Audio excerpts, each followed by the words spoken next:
খেজুরিতে একই পরিবারে জলে ডুবে মৃত্যু 3 শিশুর। সকাল 10:30-11টা নাগাদ এই মর্মান্তিক ঘটনাটি ঘটে খেজুরির আমজাদনগর গ্রামে। দাদু বাদল দাস ও এক প্রতিবেশী যুবক তাদের উদ্ধার করে স্থানীয় চিকিৎসা কেন্দ্রে নিয়ে গেলে 3 জনকে মৃত বলে ঘোষণা করে। বাদল দাস বলেন, দিল্লি থেকে ফেরানা 3 ভাই বোনদের নিয়ে বৃষ্টিতে ভেজা ও পুকুরে স্নান করার আবদার করেছিল। বাধাও দেন, কিন্তু অলক্ষ্যে বাড়ি থেকে 3 জন বেরিয়ে 50 মিটার দূরে পুকুরে স্নান করতে চলে যায়। দীর্ঘক্ষণ তাদের দেখতে না পেয়ে পুকুরের দিকে গেলে একজনকে ভাসতে দেখে। তারপর পুকুর থেকে 3 জনকে উদ্ধার করা হয়। ঘটনাস্থলে আসে খেজুরি থানার পুলিশ। পরিবারের সদস্যদের সঙ্গেই কথা বলেন। ঘটনাস্থল পরিদর্শন করেন। 3 জনের দেহ নিয়ে গেছে খেজুরি থানার পুলিশ। কি ঘটনা হলো? ওই স্নান করতে গিয়ে যখন বাচ্চা খুঁজে পাইনি, দেখি ঘাটের ধারে জুতা পড়ে আছে। যে জুতা দেখতে গিয়ে তখন চারদিকে চাই, কিন্তু জুতা পড়ে আছে, গামছা পড়ে আছে, উপরে বাচ্চাকে দেখালো।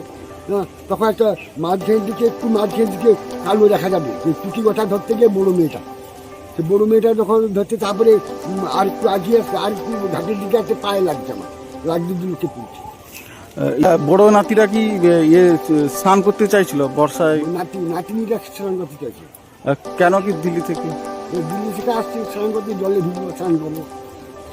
এই অনেকক্ষণ তো বলে আইসেনি, কিন্তু ওকে বুলতে কখন চলে আসে যায়নি তো।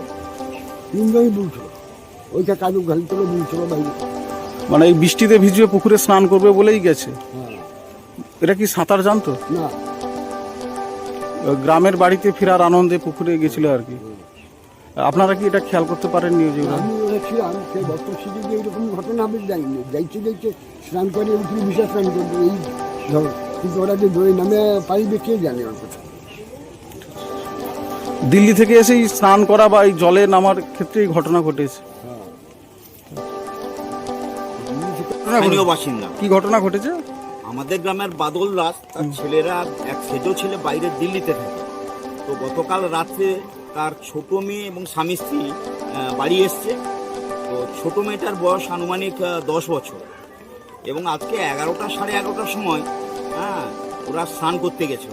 আর মেজো ভাইয়ের ছেলে, ছোট ছেলে, এবং সেজো ভাইয়ের